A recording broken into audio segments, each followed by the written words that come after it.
अब कुछ टर्मिनोलॉजी है वो एक बार मैं बता देता हूँ, नोट्स में लिखा हुआ है। पहली डेफिनेशन वहाँ है ऑप्टिकल सेंटर। ऑप्टिकल सेंटर का मतलब क्या होगा? Centre point of lens, it is known as optical centre, denoted by O. आगे समझ में ये। दूसरा है प्रिंसिपल एक्सिस।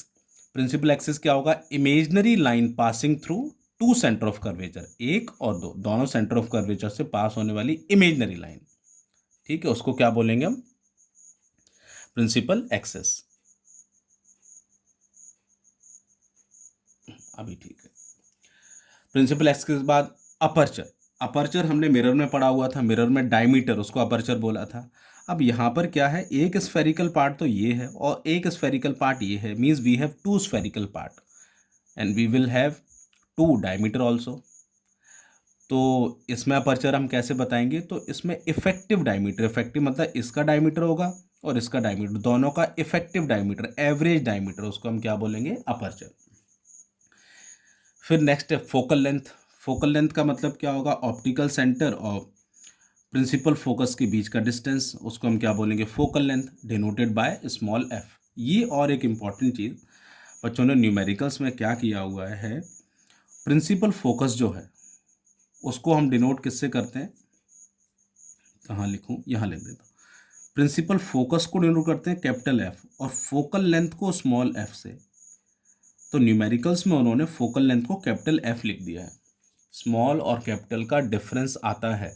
आप कहीं पासवर्ड सेट करो, कुछ भी अपनी आईडी बनाइए, उसका पासवर्ड बनाइए और एक को कैपिटल कर दीजिए और फिर जब पासवर्ड डालिए तो उसको स्मॉल डालिए, ओपन होगा क्या?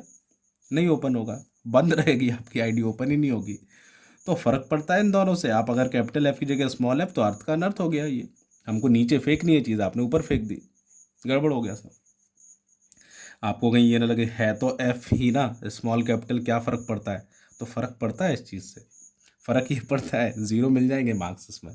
टीचर ने अगर गलती की, इस तरह से, टीचर ने गलती नहीं, आपने गलती की और टीचर ने चेक किया आपकी गलती को, तो ज़ीरो। तो फोकल लेंथ हो गया। फोकल लेंथ क्या होगा? ऑप्टिकल सेंटर और प्रिंसिपल फोकस के बीच का डिस्टेंस, उसे बोलेंगे focal length, denoted by small f. फिर है principal focus of convex lens and principal focus of concave lens. इसे थोड़ा ध्यान से समझिए। देखिए, ये मैंने कॉन्वेक्स लेंस ले रखा है, ठीक है, और ये these are the rays coming from infinity. Object कहाँ रखा हुआ? इन्फिनिटी पर, और रेज कैसे आ रही है? पैरेलल। ठीक। क्योंकि ये कन्वर्जिंग लेंस है, convex lens is converging lens, तो रेज ऑफ लाइट को ये मीट कराएगा। कहाँ मीट कराएगा? एक पॉइंट पर। तो ऐसा पॉइंट प्रिंसिपल एक्सिस पर जिस पर रेज ऑफ लाइट जो इनिशियली पैरेलल होती हैं, रिफ्रैक्शन के बाद मीट करती हैं, उस पॉइंट को हम बोलेंगे principal focus of convex lens. अगर देखा जाए तो यहाँ एक्चुअली मीट हो रही हैं, सॉरी यहाँ नहीं, यहाँ एक्चुअली मीट हो रही हैं। तो अगर एक्चुअली मीट हो रही हैं तो ये फोकस कैसा फोकस होगा? It will be a real focus. और यहाँ जो इमेज बनेगी वो कैसी इमेज बनेगी? Real image. मतलब कॉन्वेक्स लेंस के लिए प्रिंसिपल फोकस तो यही होगा। ठीक। अब अगर आपको फोकस तक का डिस्टेंस मेजर करना है तो उसको आप बोलते हैं फोकल लेंथ। तो ऑप्टिकल सेंटर से कहाँ जाओगे? चीज़ें वही रूल फॉलो होंगी। वहाँ पोल था, पोल के लेफ्ट में था नेगेटिव, पोल के राइट में था पॉजिटिव। यहाँ पोल की जगह ऑप्टिकल सेंटर ने ले ली है। ऑप्टिकल सेंटर के लेफ्ट में जाएंगे नेगेटिव, राइट में जाएंगे पॉजिटिव।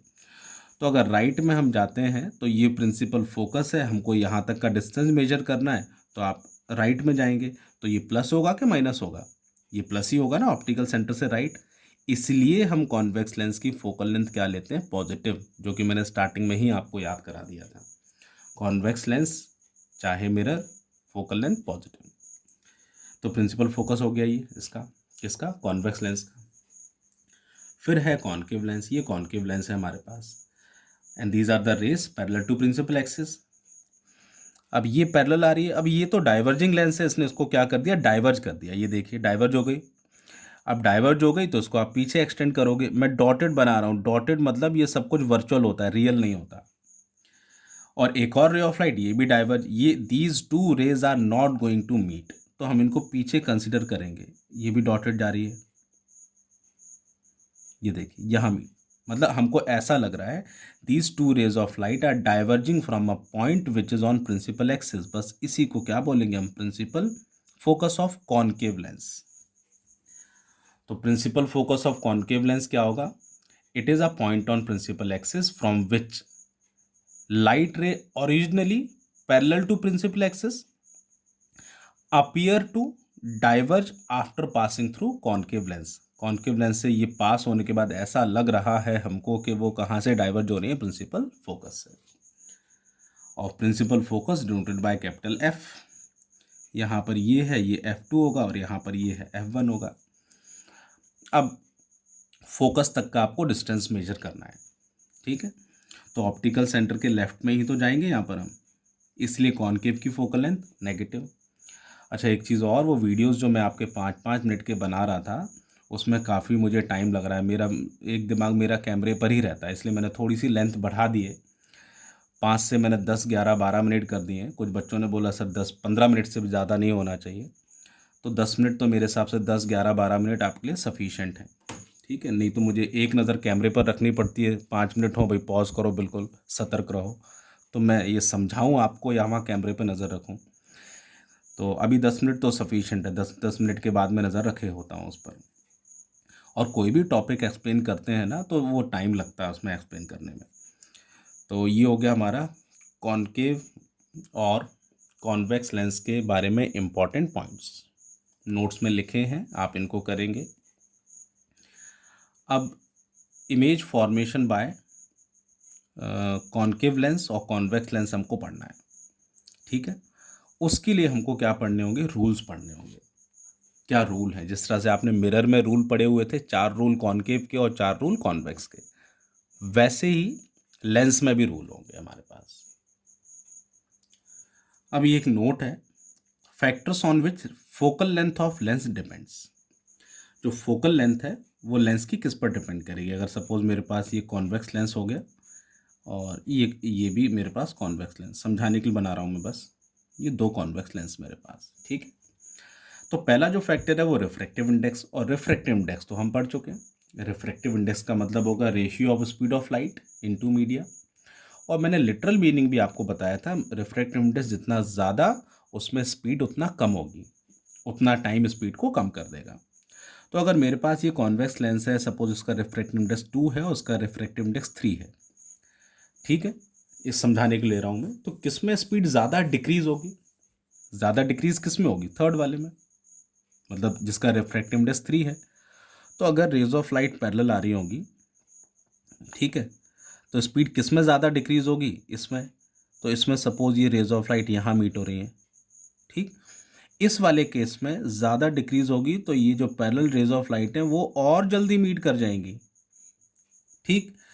तो अगर दोनों में फोकल लेंथ कैलकुलेट करना है तो किस में फोकल लेंथ ज़्यादा होगी, फोकल लेंथ इस वाले में ज़्यादा होगी, इसमें फोकल लेंथ और कम हो जाएगी।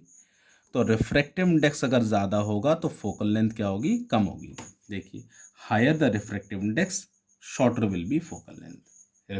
रिफ्रैक्टिव इंडेक्स ज़्यादा, फोकल लेंथ कम, रिफ्रैक्टिव इंडेक्स कम, फोकल लेंथ ज़्यादा, ठीक, परेशानी को। नेक्स्ट है कर्वेचर। कर्वेचर का क्या मतलब हुआ, मोर the curvature shorter is the focal length. Curvature ऐसे समझ लीजिए, एक मेरे पास ये है, ठीक है,